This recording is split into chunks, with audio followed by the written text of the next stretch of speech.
नमस्कार। मैं कमलेश कबीर आपका एक बार फिर स्वागत करता हूं इस नए एपिसोड। आज के इस एपिसोड में हम बात करेंगे डोनाल्ड ट्रंप की। डोनाल्ड ट्रंप ने भारत के प्रधानमंत्री नरेंद्र मोदी को 4 बार फोन किया और चारों बार प्रधानमंत्री नरेंद्र मोदी ने डोनाल्ड ट्रंप के उस फोन कॉल का कोई जवाब नहीं दिया। सीधे तौर से हम कह सकते हैं कि फोन तक नहीं उठाया। अब इसको लेकर जो है वो दुनिया भर में चर्चाओं का बाजार गर्म है, क्योंकि एक तरफ टैरिफ वॉर के मामले में 50% टैरिफ के साथ, क्योंकि 25% टैरिफ और 25% जुर्माना इसलिए क्योंकि भारत रसिया से तेल खरीदता है और रसिया से तेल खरीदने से भारत के कुछ उद्योगपति जिनको बड़ा मुनाफा हो रहा है और रूस को जो युद्ध के लिए मशीनरी चाहिए हो उसके लिए जो है वो सहयोग मिल रहा है। ये अमेरिका का दावा है। लेकिन रूस से तेल खरीदने में अगर आप देखोगे तो चाइना जो है वो हमसे बहुत आगे दिखाई देता है। और उससे भी बड़ी बात, जिस यूरोपियन यूनियन और नाटो के जो देश है वो भी भारत से जो है वो तेल खरीदते हैं। भारत रसिया से लेता है, रिफाइन करता है और यूरोपियन देशों को बेचता है। अब ऐसे में सवाल ये होता है, पहला सवाल जो उठता है दिमाग में वो ये है कि जो लोग अब तक नरेंद्र सरेंडर की बात कर रहे थे, क्योंकि इसमें हम कांग्रेस पार्टी का भी एक एंगल रख लेते हैं, तो उन लोगों को क्या संदेश मिल रहा है? क्योंकि देश और दुनिया तो समझ रही है कि नरेंद्र मोदी झुकने वाला नहीं है। तो क्या नरेंद्र मोदी डोनाल्ड ट्रंप की सीज फायर वाली बात को स्वीकार कर लेता? और अगर डोनाल्ड ट्रंप की बात नरेंद्र मोदी ने स्वीकार कर ली तो फिर इन दोनों देशों के रिश्ते मजबूत होने के बजाय आखिर बिगड़े क्यों? होना तो उल्टा यह चाहिए था कि डोनाल्ड ट्रंप की बात जो है वो नरेंद्र मोदी ने मानी, इसलिए भारत के ऊपर टैरिफ के मामले में रियायत होनी चाहिए थी। लेकिन यह तो उल्टा हो गया कि पाकिस्तान का टैरिफ जो है वो कम रह गया और भारत का टैरिफ जो है वो ज्यादा हो गया। तो यह बात जो है वो यहां पर विवादास्पद हो जाती है। और जो लोग ये कहते थे कि नरेंद्र सरेंडर, आज उन लोगों को यह समझ में आ रहा है कि ट्रंप ने तो पूरे तरीके से सरेंडर कर दिया नरेंद्र मोदी के सामने। ट्रंप ने पहले टैरिफ लगाया, फिर उसकी डेट जो है वो एक्सटेंड कर दी। अब कल 27 अगस्त थी, वो 27 अगस्त जो है वो उसकी डेडलाइन थी। तो अब सवाल यह है कि जब आपने टैरिफ लगाना था तो नरेंद्र मोदी को 4 बार कॉल करने की क्या जरूरत थी? अब ऐसी स्थिति में एक और इंटरेस्टिंग चीज यह है वामपंथी मीडिया के लिए और उन लोगों को जो वामपंथी मीडिया को फॉलो करते हैं। वामपंथी मीडिया का मतलब यहां पर सीधे तौर से नरेंद्र मोदी के विरोधियों के एजेंडे की बात मैं बता रहा हूं। अब ऐसी स्थिति में, क्योंकि यहां पर इस देश में एक माहौल बनाया जाता है, देश का कोई व्यक्ति चाहे वो प्रधानमंत्री क्यों ना हो, अगर वो लाल किले से या वो संसद से कुछ कहता है तो हम उस बात को स्वीकार नहीं करेंगे। ये वामपंथी मीडिया की एक अवधारणा है। लेकिन दुनिया के किसी दूसरे न्यूज पेपर में या कोई दूसरी एजेंसी की कहीं किसी भी कोने में बैठकर भारत के खिलाफ अगर कुछ लिखती है तो वो हम जो है वो उसी पल स्वीकार कर लेंगे कि वो जो कह रहे हैं वो सही कह रहे हैं। तो फिर आपको यह भी स्वीकार करना पड़ेगा कि नरेंद्र मोदी ने सरेंडर नहीं किया, डोनाल्ड ट्रंप ने सरेंडर किया। क्यों? क्योंकि ये जो रिपोर्ट्स है, ये रिपोर्ट जर्मनी के एक अखबार में छपी है जिसका नाम है फ्रैंकफर्टर एल्गेमीन जितंग। ये उसकी रिपोर्ट में जो है वो दावा किया गया है और उसमें दावा यह भी किया गया है जो लोग इस देश में अराजकता का माहौल खड़ा करने के लिए 2020 में एक बड़ा किसान आंदोलन किया, और आंदोलन इसलिए किया क्योंकि वो कृषि सुधार कानूनों के खिलाफ थे। उनको लगता था कि वो काला कानून है और फिर उसके जो है वो पॉलिटिकली उसको जो है वो पूरा हाईजेक कर लिया गया। तो आप सोचकर देखिए, जब ये जर्मनी का अखबार ये दावा करता है कि नरेंद्र मोदी ने अपने 6 करोड़ किसानों को बचा लिया जो सीधे तौर से डेयरी उत्पादों से जुड़े हुए थे, तो सवाल यह भी होता है कि जो व्यक्ति, जो प्रधानमंत्री देश के किसानों के हित की इस हद तक जाकर सोचता हो कि वो एक महाशक्ति से जो है वो टकराव की स्थिति में आ गया हो, वो उस देश के किसानों का भला क्यों नहीं चाहेगा? वो उनका बुरा क्यों चाहेगा? तो आज हम उन कृषि सुधार कानूनों की भी जो है वो इस वीडियो में चर्चा कर सकते हैं। और चर्चा इसलिए कर सकते हैं क्योंकि अगर उस कानून के लागू होने से देखना यह था कि उसके जो है वो अफेक्ट क्या है, वो वाकई में फायदे में है या नहीं है, जबकि उसको लागू होने ही नहीं दिया।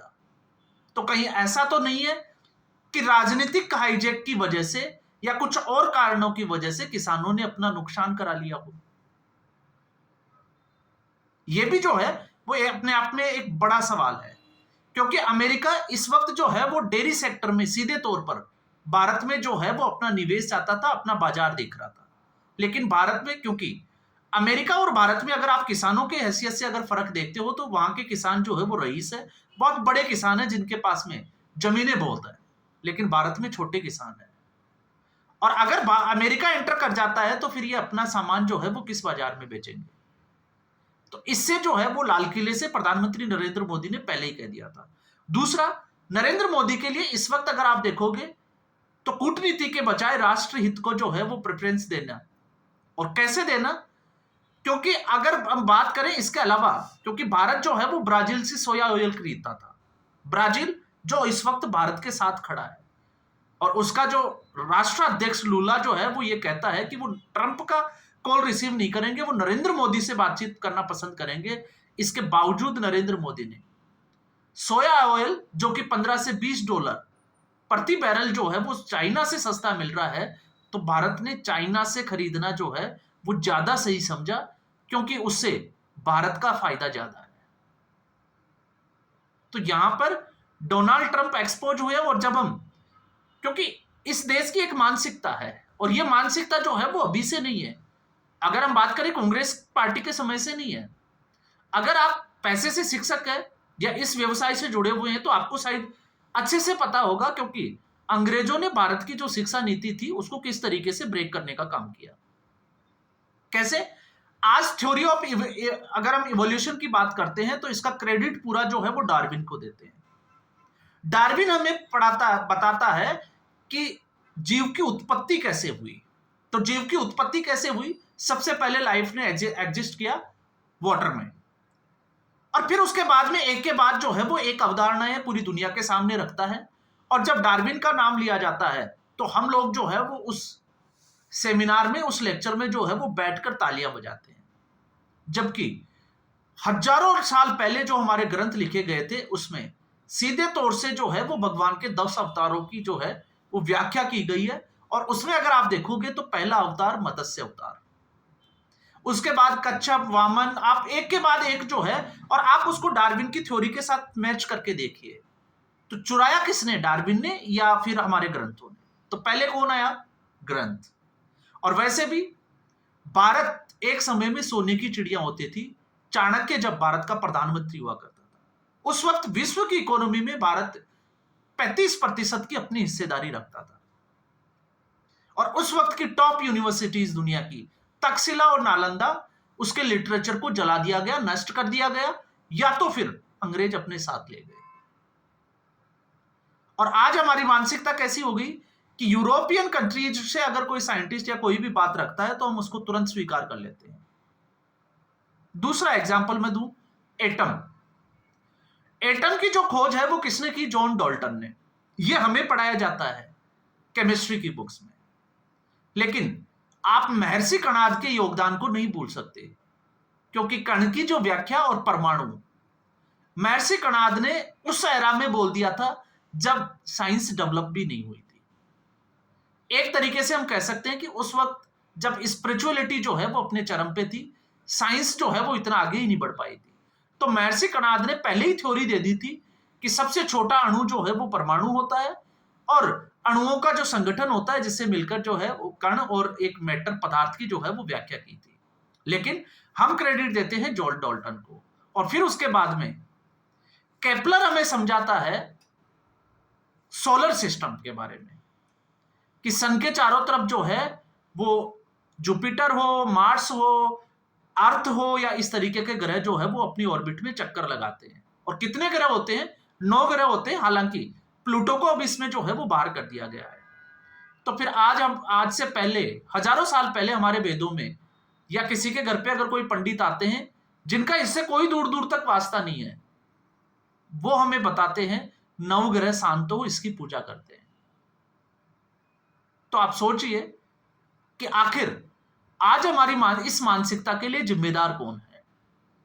और यह बात करना इसलिए जरूरी हो जाता है क्योंकि हम लोगों की मानसिकता यह हो गई कि हम लोग बाहर का कोई भी, चाहे वो यूरोपियन हो चाहे वेस्टर्न कंट्रीज का कोई व्यक्ति हो, कुछ भी बोल दे हम उसके ऊपर आंख बंद करके भरोसा कर लेते हैं, जैसे कि हिंडनबर्ग के ऊपर किया।